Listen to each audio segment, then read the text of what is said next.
심각하게 코로나 위기 속에 2030 세대 사이에선 주식 투자 열풍이 불었습니다. 비트코인의 가격이 최근 고공행진을 하면서 가상화폐 비트코인 가격이 올해 들어 2달도 안 돼 80% 가까이 폭등하고 있습니다.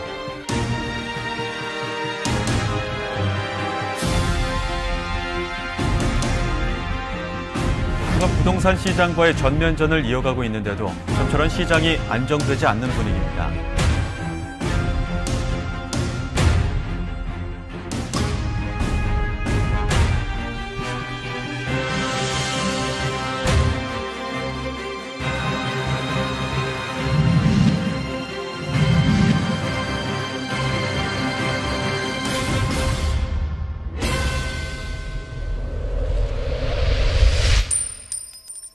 네, 안녕하십니까. 반갑습니다. 안녕하세요. 네, 안녕하십니까. 박정훈 목사입니다. 네, 지난주 시리즈 설교 마음에 관한 주제로 마지막으로 분노의 미학이란 제목으로 여러분들과 말씀을 나누었었습니다. 인간 편에서 분노는 또 다른 복수를 낳지만 하나님 편에서의 분노는 복음의 시작이 되어서 우리의 죄악과 우리의 억울한 것들을 풀어주신다고 말씀을 나누었습니다. 우리가 분노를 그때그때 풀고 살아야 된다고 말씀을 나누었고, 우리가 더 나은 개혁을 위해서 그래도 분노해야 되겠다면 우리가 미가서의 말씀을 인용해서 선을 행하고 또 사람들을 생각하고 또 하나님과 동행하면서 분노를 할 수 있다면, 겸손하게 늘 하나님과 함께 동행하면서 분노할 수 있다면 분노하자고 말씀을 드렸습니다. 그러면서 요새 청년들이 지금 이 시대에 많이 분노하고 있다고 말씀드렸었고, 또 이제 정치하는 분들이 청년들의 눈치를 많이 살펴야 될 것 같다고 말씀을 나눴었는데, 기억하시죠? 이 말씀을 우리 국회에 있는 위정자들이 들었던 것 같아요. 그래가지고 지금 여야 할 것 없이 지금 난리입니다. 지금 여당 대표가 청와대 청년 특임 장관을 이렇게 건의하고, 또 야당에서는 이제 청년이 우리나라 선정사상 처음으로 야당 대표가 청년이 되었습니다. 그리고 이제 청와대에서도 거기에 대한 화답이라도 하듯이 7 비서관들을 청년들을 모시고 지금 그러고 있습니다. 대선 주자들은 지금 앞다투어서 청년들의 마음을 얻고자 다양한 마케팅과 공약들을 쏟아내고 있습니다. 대선을 앞두고 청년들의 마음을 사기 위해서 분주할 것 같습니다. 1억을 준다는 사람들도 있는데, 받으시면 저랑 이렇게 저 때문인 줄 알고 이렇게 농담입니다. 첫째 날 우리 최재웅 목사님께서 교회에서 자라면서 이 돈에 대한 얘기를 잘 들을 수 없었다고 하시면서, 돈은 왠지 부정하고 악하고 천박하고 거룩하지 않은 거라고 인식하며 살아오셨다고 하셨습니다. 그러나 살아오면서 그 인생의 여정을 돌아보니 돈이 필요하지 않은 곳은 없었다고, 돈에서 자유로울 수 없었음을 깨달으셨다고 말씀을 하셨는데, 그 말씀을 들으면서 어쩌면 저렇게 저랑 다를까 그렇게 생각했었습니다. 또 지난주에는 우리 차성호 전사님께서 손수 비트코인까지 손을 대면서 돈의 주권이 하나님께 있음을 말씀하셨잖아요. 근데 사실 저는 정반대로 생각하며 살았습니다. 돈과 일에 대한 이야기를 빼면 제 인생에 별로 이야기할 것이 없습니다. 돈은 거짓말하지 않고, 돈이 제일 깨끗하고, 돈만 있으면 못할 것이 없고, 돈 있으면 죄도 짓지 않고, 돈이 있으면 누구한테 아쉬운 소리도 안 하고, 돈 있으면 당당하고 떳떳하게 살고, 심지어 돈만 있으면 사람의 마음도 살 수 있고, 또 부모에게 효도까지 할 수 있다고 생각하며 살았습니다. 그것을 처음으로 실행에 옮긴 게 중학교 2학년 때였던 것 같습니다. 제가 27, 제 인생에 큰 변화가 있기 전까지 저의 그 생각에는 변함이 없었고, 또 진리인 양 그것이 잘 맞아떨어졌고, 의심할 것도 없이 그렇게 삶으로 잘 이어져서 현실화되었습니다. 당연히 공부해야 할 학창시절엔 가방만 던져놓고 일하기 바빴습니다. 돈은 거짓말하지 않고, 돈이 제일 깨끗하고, 돈으로 못할 것이 없고, 돈만 있으면 죄도 안 짓고, 돈만 있으면 남에게 아쉬운 소리 할 것도 없고, 돈이 있으면 또 다른 사람들의 마음을 살 수도 있고 효도까지 할 수 있었기에 열심히 일했습니다. 안 할 이유가 어디 있겠습니까? 오히려 열심히 미친 듯이 돈만 보고 살았습니다. 학생 신분에 어울리지 않는 여러 가지 일들을 했습니다. 여기서 뭐 다 말할 수는 없지만 저는 저의 과거의 일들을 이렇게 공개적인 자리에서 하기가 쉽지 않습니다. 간혹 막 이렇게 가끔 어두운 과거를 이야기하시면서 하나님께서 오늘날 그 과거에 저에게 그런 일들을 행하셨지만 오늘날 그러기 위해서 저를 이 자리에까지 서게 하셨다, 뭐 이렇게 말씀하시는 분들이 계신데 저는 아직 그렇게 말하기가 좀 불편합니다. 그런 일들을 겪게 하시려고 하나님께서 저를 이 자리에 앉히셨을까? 그러기 위해서 하나님께서 저를 위해 십자가에 못 박히셨을까? 저는 잘 납득이 되지 않습니다. 어찌되었든 이 일 저 일 가리지 않고 이 일에 중독되어 살았습니다. 침대 밑에 돈을 숨겨두고 부모님의 용돈도 드리고 먹고 싶은 거, 하고 싶은 거 마음대로 하면서 살았습니다. 그렇게 다른 친구들은 10시까지 막 야자하고 도시락 2개씩 싸가지고 다닐 때, 대학 갈 준비를 할 때 저는 새벽까지 일하고 군대 갈 준비를 해서 심지어 군대도 돈 많이 준다는데 자원해서 가가지고 뒤지게 고생했습니다. 제대할 때 다른 병사들보다 생명수당으로 이렇게 좀 돈을 더 많이 받긴 했는데 지금 생각해보면 그게 뭐라고 너무 철이 없었습니다. 힘들게 너무 많이 고생을 했습니다. 그리고 19살 때 군대를 가서 대학 갈 생각이 없었으니까 22살에 제대를 했습니다. 이제 친구들 휴학하고 이제 군대 가려고 할 때 저는 사회에 첫 발을 내딛고 강남 한복판에 가장 월급이 세다는 곳에 들어가서 일을 했습니다. 그때 첫 월급이 지금 사례비보다도 훨씬 많습니다. 그런 거 생각하면 여기 못 있겠죠. 지금 은혜로 사니까. 돈은 돈을 또 낳기 때문에 돈에 이렇게 그 월급에 만족하지 못하고 죽으라고 이렇게 모아놓고 쌓아둬서 식당을 운영하게 되었습니다. 그러던 중에 집안에 뭐 큰 문제가 생겼고 운영하던 식당도 문제가 생기면서 삶이 엉망진창으로 막 뒤바뀌고 정말 특별한 인연으로 교회에 나오게 되었습니다. 세상에 사연 없는 사람들이 어디 있겠습니까? 이런저런 이야기 다 얘기하면 뭐 하루도 모자르겠죠. 무슨 말씀을 드리고 싶냐면 제가 15살 때부터 27살까지 제 인생의 주인은 오로지 돈이 인생의 전부고 그냥 다였습니다. 근데 그렇게 무섭게 바라보고 쫓아갔던 돈이 오늘날 많은 사람들에게 큰 영향을 끼치고 살아가는 것 같습니다.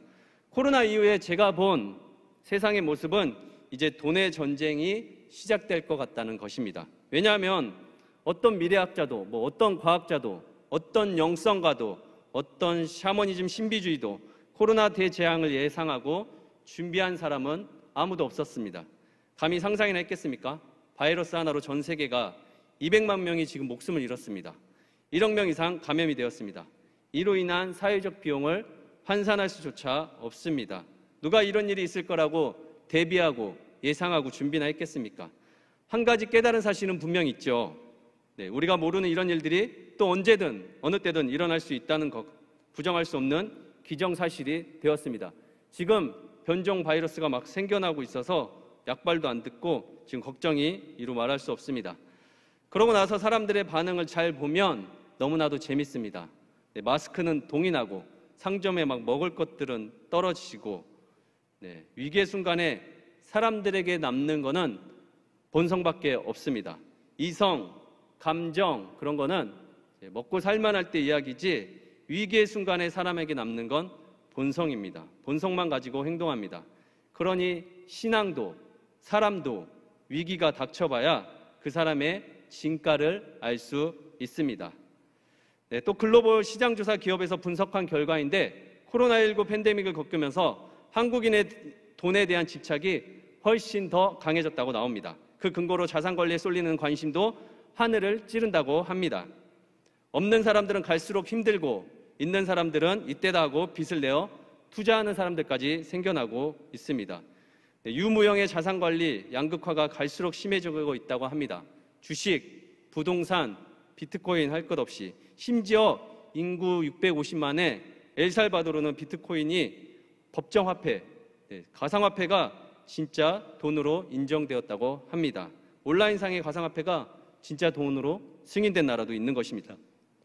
골방에서 신화를 꿈꾸며 컴퓨터와 핸드폰을 들여다보는 사람들이 갈수록 늘어나고 있습니다.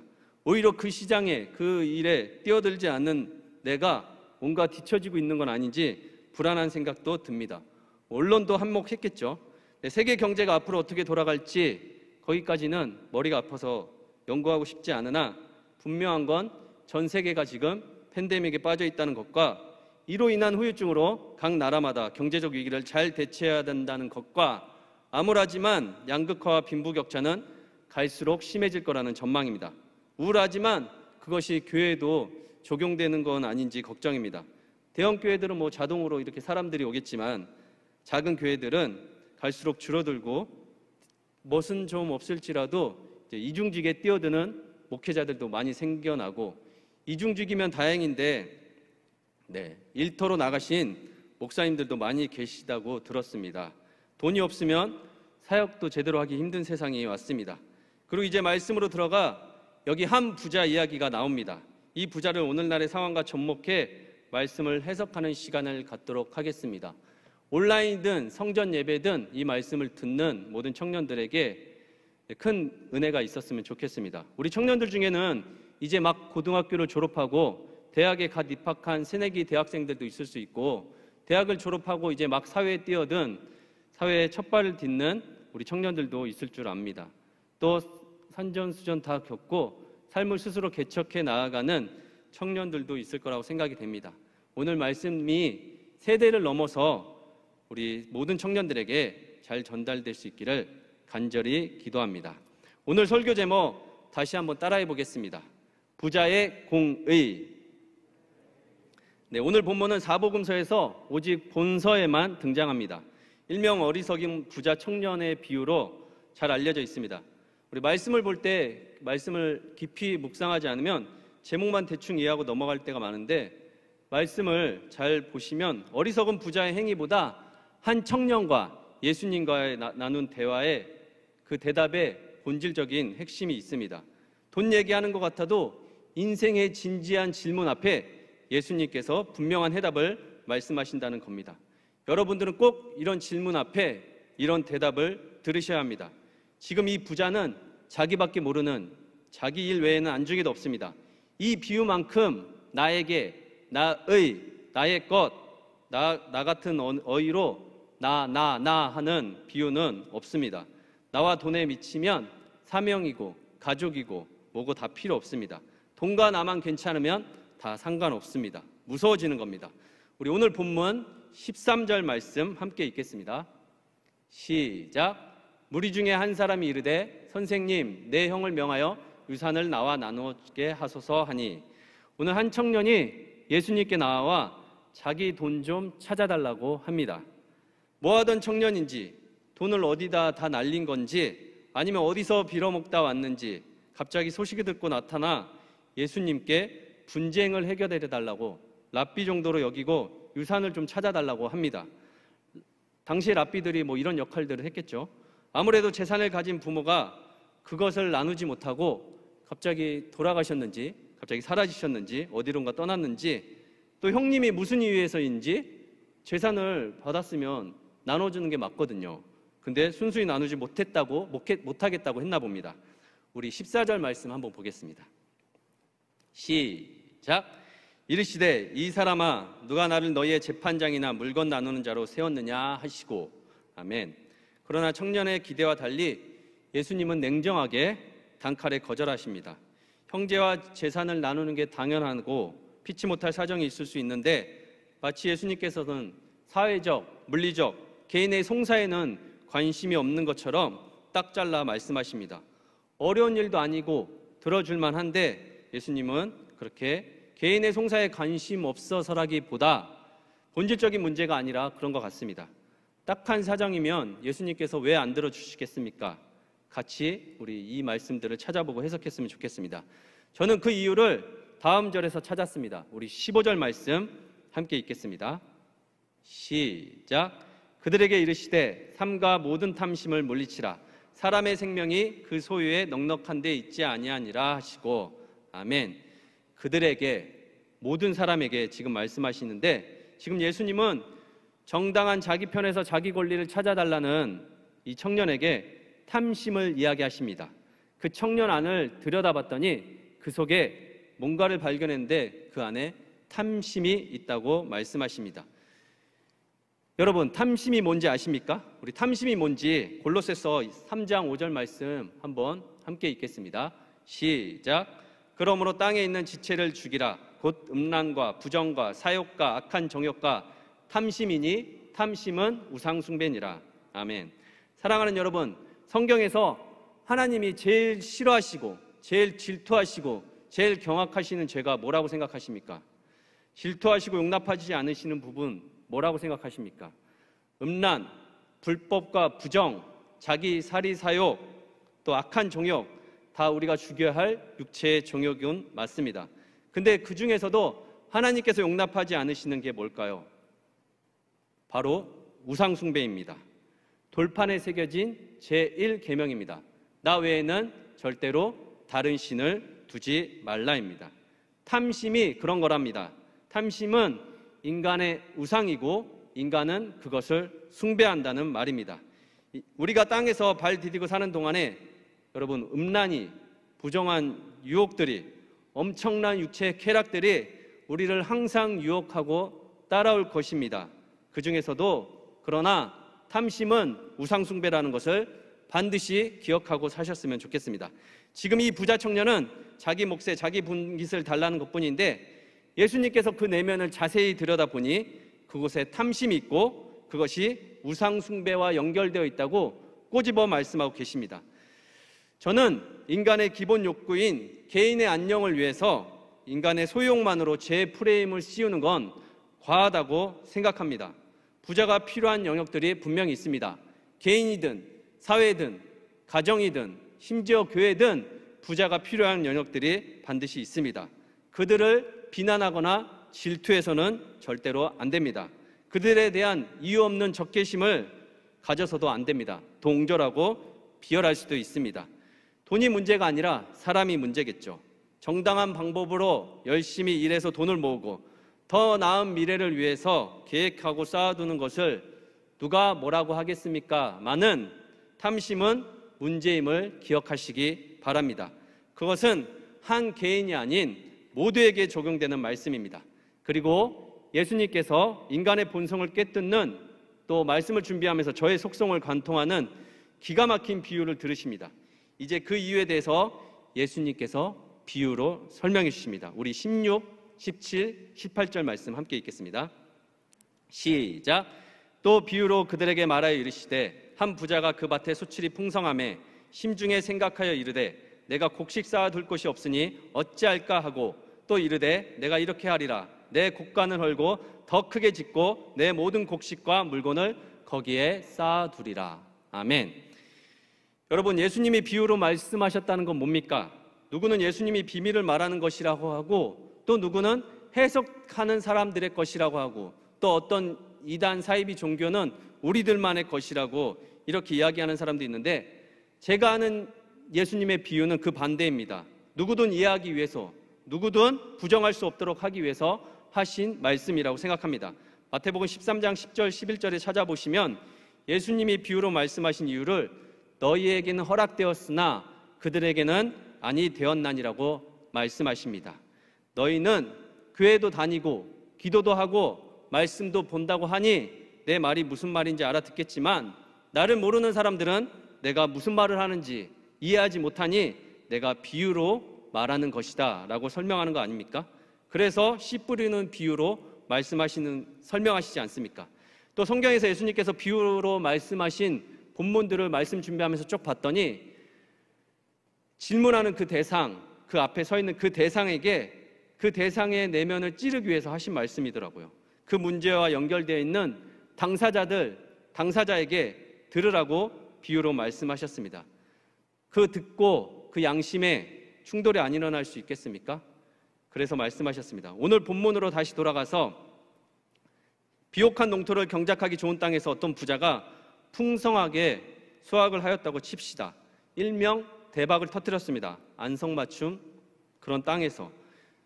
예전에 뉴스에서 샤인머스킷인가요? 그 씨 없는 포도 그거를 재배해서 대박이 나가지고 수출까지 보내고 수십억을 번다는 농부 이야기를 들었습니다.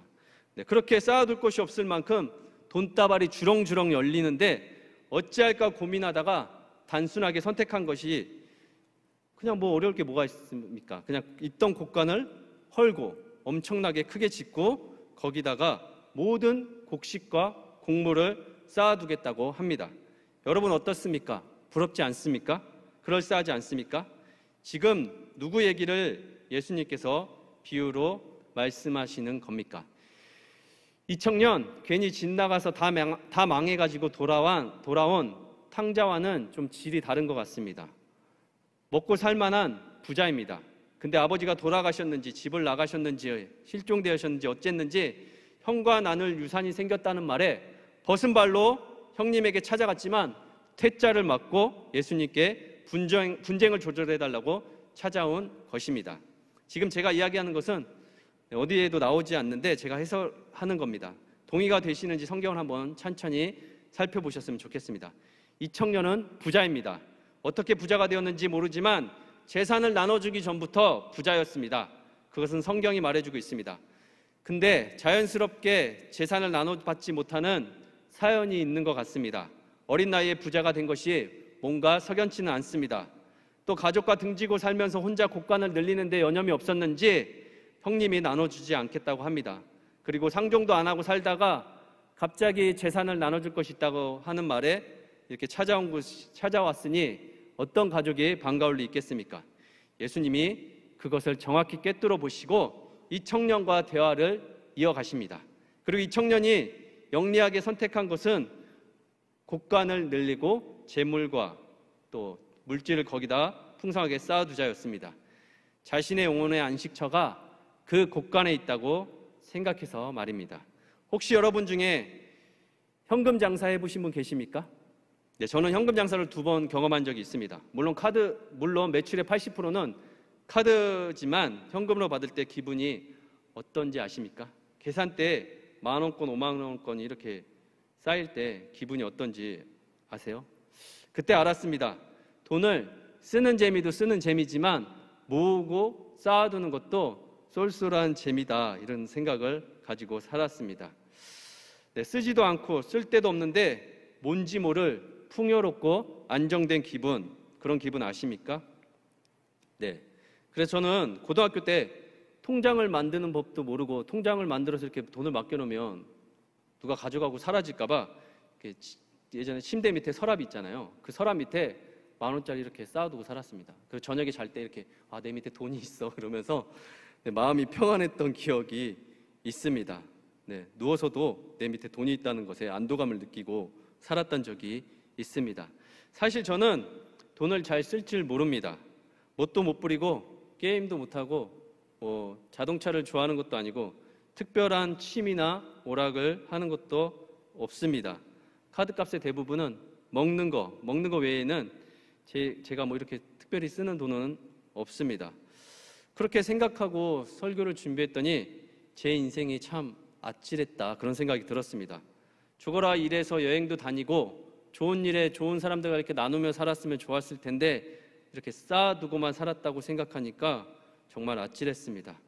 쌓이면 쌓일수록, 높아지면 높아질수록 이상하게 모른 안정감과 어깨도 쭉 올라가고 기분은 하늘을 찌릅니다. 누가 이러니 저러니 해도 내 잔고가 이렇게 쌓여가니까 내 영혼은 평안합니다. 이것이 바로 우상입니다.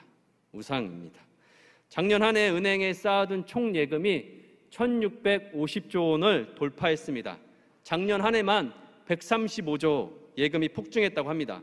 무슨 말이냐면 작년 코로나가 이렇게 절정이던 시기에 한 해 소비와 투자 대신에 사람들이 자금을 쌓아두는 쪽으로 택한 사람들이 많다는 말입니다. 돈은 흘려보내야 되고 선순환되어서 이렇게 돌고 돌아야 되는데 돈맥경화라는 말이 생겨날 만큼 막혀서 풀지 않고 돈탑을 이렇게 쌓아두고 사는 사람들이 많다는 말이겠죠. 21년 만에 가계저축은 최고치였습니다. 저는 왜 그런지 잘 압니다. 불안하니까, 이 세상도 이 위기도 두려우니까 일단 곡간을 늘리고 쌓아두려고 하는 것이죠. 타락한 인간에게 내린 형벌 중에 하나는 평생 수고하고 땀 흘려 먹고 살게 하셨습니다. 그래서 일하지 않은 자, 수고하지 않은 자는 먹지도 말라고 하셨습니다.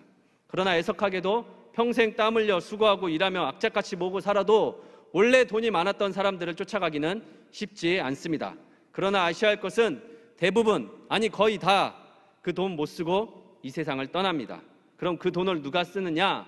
유언으로 뭐 사회에 환원한다고 하든지 가족들에게 뭐 나눠준다든지 기부하지 않으면 아마 남은 자식들이 이렇게 가져가겠죠. 뭐 잘 나눠서 잘 가져가면 다행인데 이 유산 때문에 또 싸우고 막 아무튼. 그리고 예수님께서는 오늘 이 청년의 본질적인 문제의 핵심을 말씀하십니다. 19절, 20절, 21절 말씀 함께 읽도록 하겠습니다. 시작. 또 내가 내 영혼에게 이르되 영혼아 여러 해 쓸 물건을 많이 쌓아 두었으니 평안히 쉬고 먹고 마시고 즐거워하자 하리라 하되 하나님은 이르시되 어리석은 자여 오늘 밤에 내 영혼을 도로 찾으리니 그러면 내 준비한 것이 누구의 것이 되겠느냐 하셨으니 자기를 위하여 재물을 쌓아두고 하나님께 대하여 부여하지 못한 자가 이와 같으니라. 아멘. 보십시오. 아까 제가 얘기한 대로 19절에 보면 물질이 인간에게 주는 만족을 말하고 있습니다. 쌓아두고 평안히 먹고 마시고 즐거워하면서 세속적인 너무나도 인간적인 물질의 기능을 여과 없이 말하고 있습니다. 지금 이 청년 들으라고 하시는 말이에요. 이건 어디까지나 사는 동안에 나의 육체의 쾌락과 향락을 위해서 돈이 쓰이는 것을 말하는 것입니다.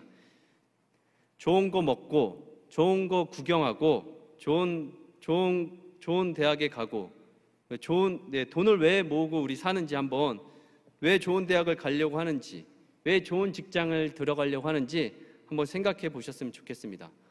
학문이 좋아서일 수도 있겠죠. 기업의 발전과 사회에 이바지하고자 그러는 것일 수도 있겠죠. 하지만 저는 아니었습니다. 어렸을 때부터 처자식 먹여 살리겠다고 밤낮 없이 돌아가는 미싱소리가 지긋지긋하고 돈 때문에 사내 만에 싸우고 하는 소리 듣기도 싫고 신물이 났습니다. 그래서 먹고 마시며 즐기며 좀 편하게 살고 싶었습니다. 여러분 여기에 하나님이 필요할까요? 돈 많고 평안히 쉬고 평안히 먹고 마시고 즐기며 사는데 아무 문제 없으면 하나님을 찾기는 할까요? 전 가끔 생각합니다. 제가 교회 첫발 디딛기 전에 미국에서 살려고 했거든요. 미국에서 친구가 자리 잡고 살아서 이렇게 자동차 문 옆으로 열리는 자동차 타고 다니면서 잘 살아서 미국에 가서 돈 많이 벌어서 한국에 있는 부모님 돈 붙여드리면서 떵떵거리며 살려고 했었습니다. 그럼 제가 예수님을 만났을까?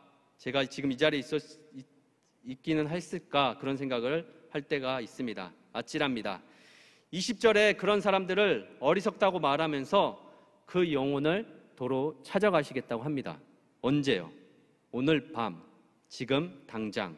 그럼 남는 돈은 누구의 것이 되겠습니까? 누군가의 것이 되겠죠. 그러나 절대로 알아야 할 것은 자기 것은 아닙니다. 수위에는 주머니가 없다고 합니다. 죽고 나면 무슨 소용이 있겠습니까? 다 부질없습니다. 돈은 살아있을 때만 필요합니다. 성경의 모든 것을 다 가진 솔로몬은 인생 말미에 깨달은 것이 있는데 코엘렛에서 이렇게 말합니다. 인생 무상, 헛되고 헛되다. 그리고 마지막 절에 자기를 위하여 재물을 쌓아두고 하나님께 대하여 부여하지 못한 자가 이와 같으니라, 이와 같다고 말씀하고 계십니다. 자기를 위하여 재물을 쌓아두고 하나님께 대하여 부여하지 못한 자, 곳간을 열어 나누기는커녕 자기 곳간만 넓히고 사는 자. 네, 5월, 6월 달 매일 성경으로 큐티 하시는 분들은 아시겠지만 5월, 6월 한 달 동안 잠언 말씀을 가지고 큐티를 했었습니다. 그리고 사랑부에서 우리 친구들에게 성경이 말하는 지혜, 하나님이 말하는 지혜가 뭘까? 이렇게 잠언 시리즈 가지고 설교를 하였습니다. 사랑하는 여러분, 인간의 일생 가운데 가장 중요한 세 가지를 뽑으라면 뭐라고 생각하십니까? 인간의 일생 가운데 가장 필요한 세 가지. 저는 돈과 명예와 건강이라고 생각합니다. 돈은 많은데 욕먹고 살면 졸부소리 들으는데 돈도 많고 이렇게 사람들도 도와주고 좋은 일도 많이 하고 인색하게 돈 자기만 쓰지 않고 이렇게 나누어 살면 돈도 많고 또 영광도 얻고 이렇게 존경도 받고 또 거기에 건강해서 오래오래 살아요. 그러면 끝 아닌가요? 돈 많고 이렇게 명예롭고 영광을 얻고 오래 살고 건강하면 끝이 아닌가요? 재물과 영광과 생명이 있으면 다 가졌다고 해도 과언이 아닐 것 같은데 그런 게 누구에게 주어졌는지 잠언 22장 4절 말씀을 우리 다 같이 한번 읽도록 하겠습니다. 잠언 22장 4절 말씀입니다. 시작. 겸손과 여호와를 경외함의 보상은 재물과 영광과 생명이니라. 아멘. 이 말씀 그대로 좀 띄워놔 주십시오. 네, 띄워놔 주시겠습니까? 네, 저 말씀 가운데 가장 중요한 단어가 여러분 뭐라고 생각하십니까? 한번 스스로 생각해 보세요. 그냥 겸손, 여호와, 경외함, 보상, 재물, 영광, 생명. 네, 저 중에서 가장 중요한 단어가 뭐라고 생각하십니까? 부자로 영광의 생명까지 얻는 방법입니다. 잘 말씀을 보십시오. 저기서 어떤 단어가 가장 중요할 것 같습니까? 여러분 스스로 생각해 보십시오. 우리는 여러분 평생 재물을 얻기 위해서, 자신의 영광을 얻기 위해서 자기 생명을 지키자고 발버둥 치며 살아갑니다. 저 세 가지 때문에 평생 인생을 투자하고 허비하고 노력하고 땀 흘리고 수고하고 살아갑니다. 근데 지금 뭐라고 나와 있습니까? 재물과 영광과 생명을 얻는데 그것이 보상이랍니다. 소름 끼치지 않으세요? 보상이 뭡니까? 갚아주는 겁니다. 누가 누굴 보상해 줍니까? 누가 누굴 걸 갚아줍니까? 하나님이 우리에게 보상해 주시겠다고 합니다. 어떤 사람에게 말입니까? 겸손과 여호와를 경외하는 사람에게. 돈과 명예와 건강을 위해 평생 쫓으며 사는데 그것이 쫓으며 살아갈 게 아니라 당신이 보상해 주시겠다고 말씀하십니다. 그럼 겸손과 경외함이 뭔지 그냥 간단하게 한번 보았으면 좋겠습니다. 제가 생각하는 겸손과 경외함은 이것입니다. 사진 보여주시겠습니까? 네, 제가 생각하는 겸손은 다른 사람의 발을 닦아주는 게 겸손이라고 생각합니다. 다른 사람의 냄새나는 발을 닦아주기만 하면 저는 그 사람이 겸손하다고 생각합니다. 설령 그 사람의 발을 닦아주지 못할 때 내가 닦아줘야 하는데 그렇게 못 살겠다고 하나님 앞에 고백이라도 한다면 나는 그런 사람이 겸손한 사람이라고 생각이 됩니다. 여러분, 제가 예수님을 왜 믿는지 아십니까? 예수님께서 유다의 발까지 닦아주셨기 때문에 저는 예수님을 믿습니다. 네, 사진 또 띄워주십시오. 전의 사진 보여주십시오. 네. 경외함은 또 무엇이냐면 제가 생각하는 경외함은 코람데오입니다. 저 사진이 너무 멋있어서 제가 사진을 가져왔는데 제가 생각하는 경외함은 저렇게 망망대해에 내가 홀로 배를 이렇게 노를 저어 가더라도 저곳에 하나님이 나와 함께 하시다고 생각하는 게 저는 경외함이라고 생각합니다. 골방에 있을 때 하나님이 나와 함께 계시면 내가 그 골방에서 딴짓할 수 있겠습니까? 내가 하나님이 나와 함께 항상 함께 하시고 내 옆에서, 내 뒤에서, 내 위에서 시퍼렇게 눈 뜨고 보고 계시다면 내가 사람들 눈치 보고 다른 짓 하며 살 수 있겠습니까? 정신 바짝 차리고 살지 않겠어요? 겸손과 여호와를 경외한다는 것, 이 두 가지를 기억하시고 사셨으면 좋겠습니다. 그럼 재물과 영광과 생명이 여러분들을 따라다닐 것입니다. 그리고 오늘 설교 제목은 부자의 공의입니다. 네, 아까 사진 다시 띄워주십시오.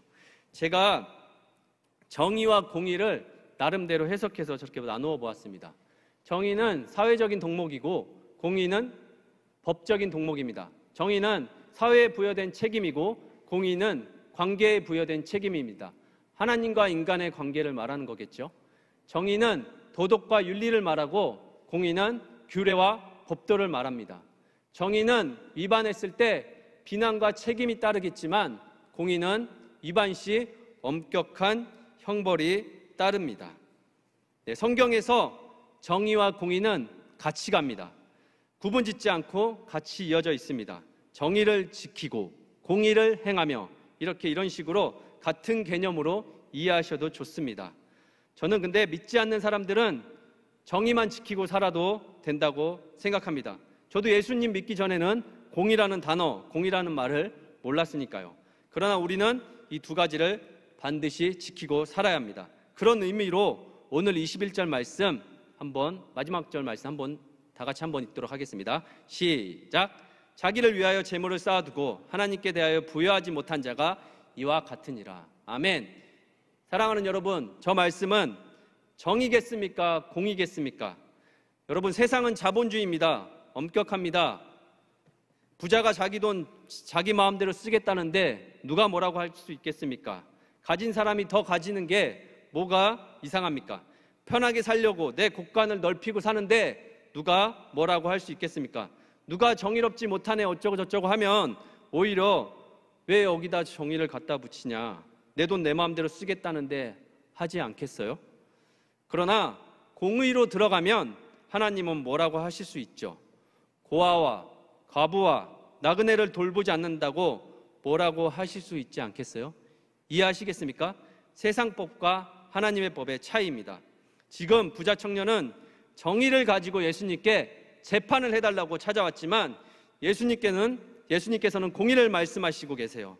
성경이 너만 잘 먹고 잘 살려고 하다냐 이렇게 말씀하고 계십니다. 사랑하는 여러분, 이제 말씀을 마무리하려고 합니다.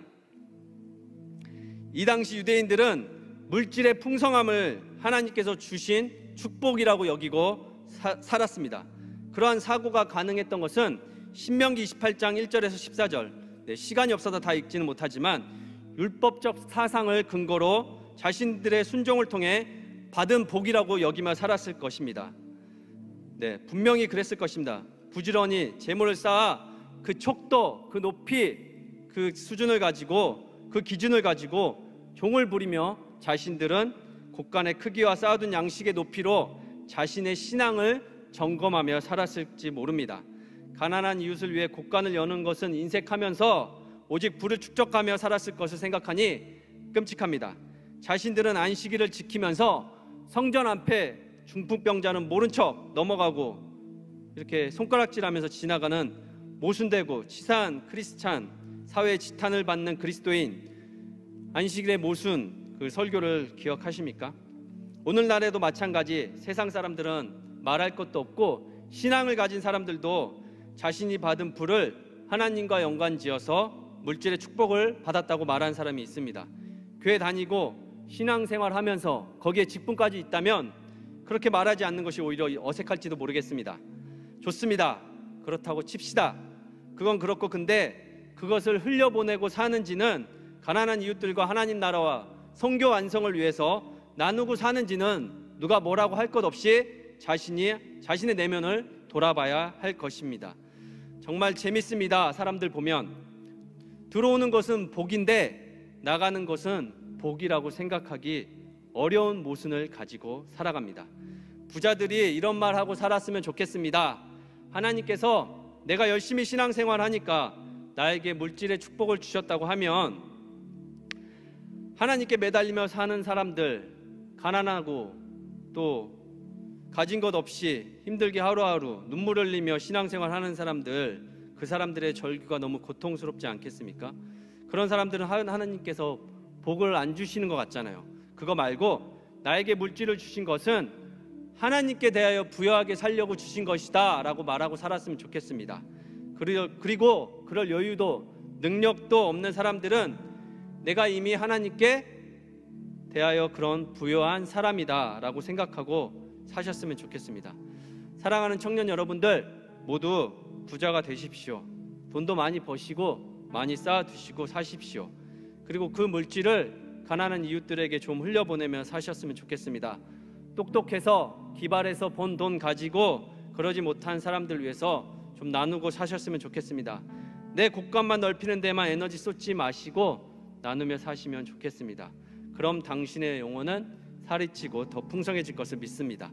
그리고 열심히 땀 흘려 수고하고 사는데도 부자가 되지 못하시는 분들, 너무 자책하거나 힘들어하지 마십시오. 성경은 물질의 부자만을 부자라고 말하지 않습니다. 좀 없어도 하나님께서 여러분들을 부유하게 생각하신다는 것을 믿으십시오. 그렇게 마음의 부자가 되십시오. 저는 콩 한 쪽을 나누는 사람이 진짜 부자라고 생각합니다. 없는 것에서도 나눌 줄 아는 청년들이 진짜 부자라고 생각합니다. 그런 부자들, 그런 여러분들이 되셨으면 좋겠습니다. 찬양을 한 곡 했으면 좋겠는데요. 혹시 우리 청년들 중에서도 송명희 시인을 아시는 분 계신가요? 태어날 때부터 의사의 부주의로 중증 내성마비로 태어나 몸도 제대로 가누지 못한 채 태어났습니다.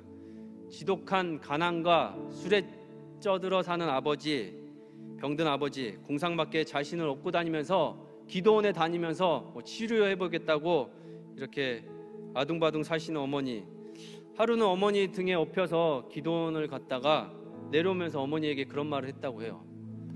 엄마, 왜 나 유산시키지 않고 낳았냐고, 왜 이런 몸을 갖고 살겠냐고 하나님과 어머니를 그렇게 원망하며 울부짖었다고 합니다.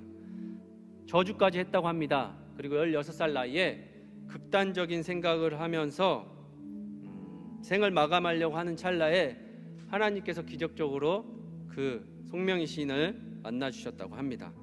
그러면서 예수님께서 찾아오셔서 손에 못 박힌 손을 보여주시면서 송명희 시인의 손을 잡고 펜을 잡고 이렇게 시를 쓰기 시작했다고 합니다. 예수님께 손을 잡아주셔서 그때 쓴 시가 바로 공평하신 하나님이라는 시입니다. 여러분, 송명희 시인이 뭐가 공평해 보이십니까? 제가 보기에 그분에게 일어난 기적은 아무것도 없습니다. 돈도 없고 여전히 그녀는 몸도 가누지 못하고 있습니다. 근데 그녀를 만났던 수많은 병든 사람들이 그녀 때문에 하나님을 만났다고 합니다. 병원에서, 중증 장애인 시설에서, 교도소에서, 작은 교회에서 그분 때문에 하나님을 만났다는 사람들이 생겨나기 시작했습니다. 그리고 하나님께서 그의 머리를 쓰다듬어 주셨다고 합니다. 그녀의 상황은 그대로지만 그녀는 그걸로 충분했다고 고백합니다. 아프고 고통스러운 건 이 땅에서 잠깐이라고 생각했나 봅니다. 그 시간들 잘 견디고 지나면 휠체어에 내려 우리 예수님께서 양팔 벌려 자신을 맞이해 주고 계실 거라는 확신을 갖고 살았나 봅니다. 이 자매 하나님 나라에서 부유하게 살 것을 확신했나 봅니다. 우리 같이 찬양하도록 하겠습니다. 나 가진 재물 없으나 같이 찬양하도록 하겠습니다. 나 가진 재물 없으나 나 가진 재물 없으나 나 남이 가진 지식 없으나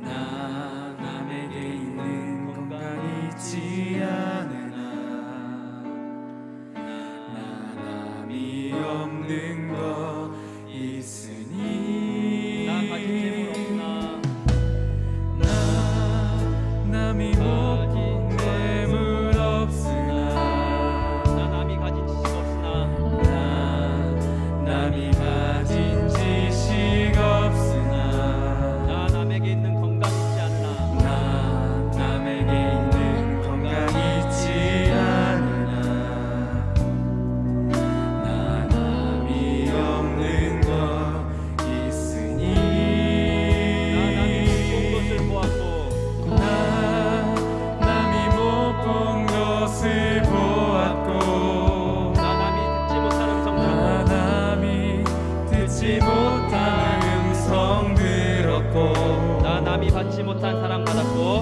나 남이 받지 못한 사랑 받았고 나 남이 모르는 거 깨달았네.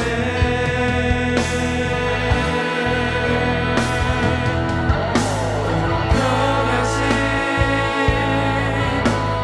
하나님이 나 남이 가진 건 다 없지만 공평하신 하나님이 나 남이 없는 것 같게 하셨네. 우리 잠깐 눈 좀 감아 보시겠습니까? 네, 온라인으로 예배 드리시는 우리 청년분들도 잠깐 눈을 감고 생각해 보셨으면 좋겠습니다. 우리나라가 수년째 자살공화국이라고 불릴 만큼 OECD 국가 중에 자살률 1위를 달리고 있다는 건 다 아시죠? 하루에도 40여 명 가까운 사람들이 스스로 목숨을 끊고 있다고 합니다. 그중 상당수는 돈 때문이랍니다. 경제적인 이유 때문이랍니다. 돈은 인간을 편하게 해주기도 하지만 인간을 이렇게 죽이기도 합니다. 여러분, 청년 때 돈의 개념을 명확하게 하셔야 합니다. 안 그럼 평생 돈은 여러분들을 따라다니며 여러분들을 유혹하실 것입니다. 부자는 공의를 행해야 한다고 하면 누가 부자냐고 물어볼 거예요. 부자의 기준이 없기 때문입니다. 왜 그런가 했더니 부는 만족이 없기 때문입니다. 그래서 거꾸로 말하겠습니다. 공의를 행하는 사람이 부자입니다. 여러분, 하나님의 율례와 법도를 지키며 사십시오. 그러면 여러분들이 진짜 부자입니다. 우리 이사야 57장 13절에 이런 말씀이 있습니다. 내가 부르짖을 때 내가 모은 우상들에게 너를 구원하게 하라. 그것들은 다 바람에 날려가겠고 기운에 불려갈 것이로되 나를 의뢰하는 자는 땅을 차지하겠고 나의 거룩한 산을 기업으로 얻으리라. 아멘. 오늘 설교 제목처럼 저는 돈이 저를 지켜준다고 생각했습니다. 돈이 저를 구원해 줄 거라고 생각하며 살았습니다. 그러나 어느 순간에 바람에 다 날려가 버렸고 그 돈 가지고 암 좀 고쳐보겠다고 별짓을 다 했는데 안 되었습니다.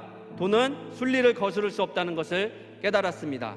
돈 쫓아다니지 말고 하나님을 의뢰하고 사십시오. 그럼 그분께서 땅과 거룩한 산을 기업으로 주시겠다고 하시는데 우리 그것을 가지고 기도합시다. 하나님, 제가 돈보다 하나님을 선택하며 살겠습니다. 나의 소유의 만족은 하나님으로부터 옵니다. 주님, 저와 함께 해주십시오. 돈 때문에 살지 않게 해주십시오. 우리 한 목소리로 다 같이 기도하도록 하겠습니다. 기도합시다. 살아계신 하나님 아버지, 10년 때 돈에 대한 가치관을 바로 정립하며 살 수 있게 하시옵소서. 돈에 쫓겨다니는 돈의 노예가 되어 살지 않게 하여 주옵시고, 돈 때문에 살지 않도록 우리를 정결하게 기도하며 살아갈 수 있도록 주님 인도하여 주옵소서. 청년 때 돈 때문에 목숨 걸고 사는 사람들이 많이 있습니다. 하나님, 우리 청년들이 올곧게 신앙생활할 수 있도록 하나님의 공의와 정의를 지키며 살아갈 수 있도록 인도하여 주옵소서. 하나님 나라와 그를 구하며 살아갈 수 있도록 도와주옵소서. 살아계신 아버지 하나님, 우리 청년들에게 공과 명예와 이런 것들 때문에 살지 않도록 하나님 나라를 구하며 살아갈 수 있도록 주님 인도하여 주옵소서. 일하시는 주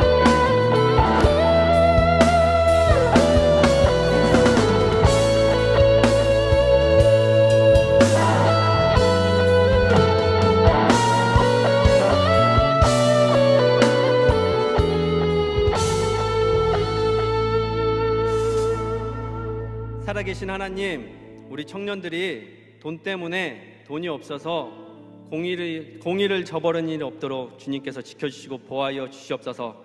세상의 수많은 유혹 앞에 돈 때문에 사람들에게 비굴거리지 않고 돈 때문에 사람들에게 손을 벌리지 않고 먹고 마시고 입는 모든 주권이 하나님께 있음을 고백하며 살게 하여 주시옵소서.